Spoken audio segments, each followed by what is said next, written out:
There are a lot of things that I didn't know about the 4th of July. I thought it was just the day that we became a country, but there's a lot more to it than that. Were you aware that 4th of July wasn't the actual day we declared independence?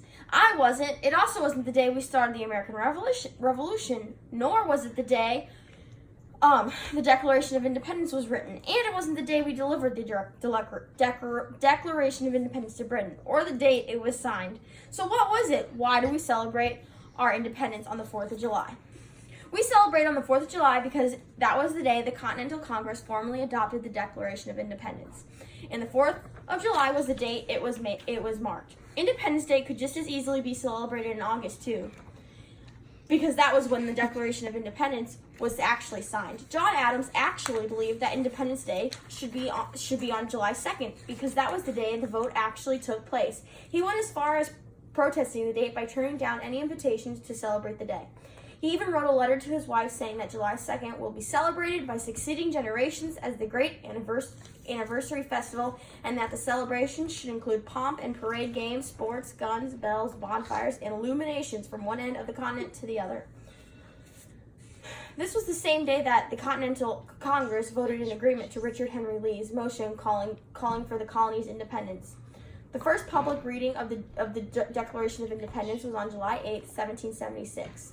They rang bells and played music to celebrate their freedom. After a year, Philadelphia marked July 4th as Independence Day.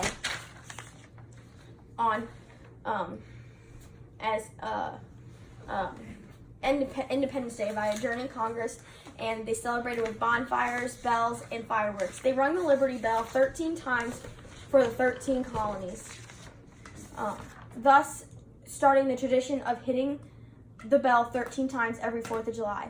They just tap it now out of fear that it might break it if they rang it. A lot has happened on July 4th throughout the years. 3 of the nation's founding fathers died on July 4th. John Adams and Thomas Jefferson died hours apart from each other on July 4th, 1826, the 50th anniversary of the Independence Day. James Monroe also died on July 4th. Independence Day became a federal holiday in 1870, making it a most celebrated holiday. It's a day full of barbecue, games, fireworks, and family.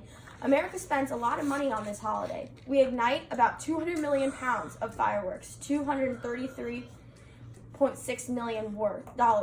4 million worth of American flags are imported mostly from China. We also spend $6.7 billion on food for picnics and cookouts.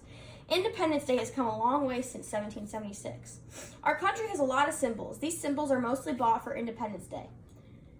Let's explore how our country's most known symbols came to be. Red, white, and blue.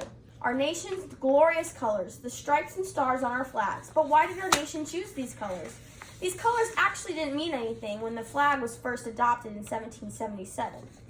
On our Time website, a flag expert said that the obvious reason for our colors would be that they were taken from the Union Jack of England.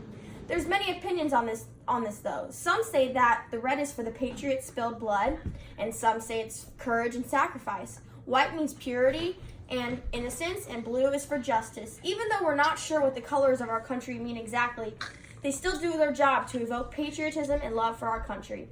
Another great symbol of our country, and which also plays a strong role on Independence Day, is the bald eagle. According to History.com, the bald eagle's role as a national symbol is linked to its 1782 landing on the Great Seal of the United States. Charles Thomson, the Secretary of Congress, was the person who chose the eagle for our country's symbol.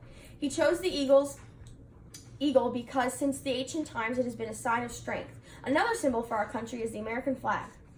On June 14, 1777, the Continental Congress passed the first Flag Act, resolved that the flag of the United States may be made of 13 stripes, alternates red and white, that the Union be 13 stars, white in a blue field, representing a new constellation. Between 1777 and 1960, the American flag changed a lot. Their first flag had 13 stripes and a 13-star design by Betsy Ross, a Philadelphia seamstress. Stars are added as states are added. The now finished product has 50 stars for our 50 states and 13 stripes for our original colonies. America has been on a long journey through history, becoming the country it is today. We freed freed ourselves from England by creating the Declaration of Independence, or by creating a popular holiday celebrated by all of America. We have created strong symbols to portray our country and patriotism, and we live in a place where the American dream is real and alive and giving hope to all of its citizens, making us happy to celebrate our country each and every year.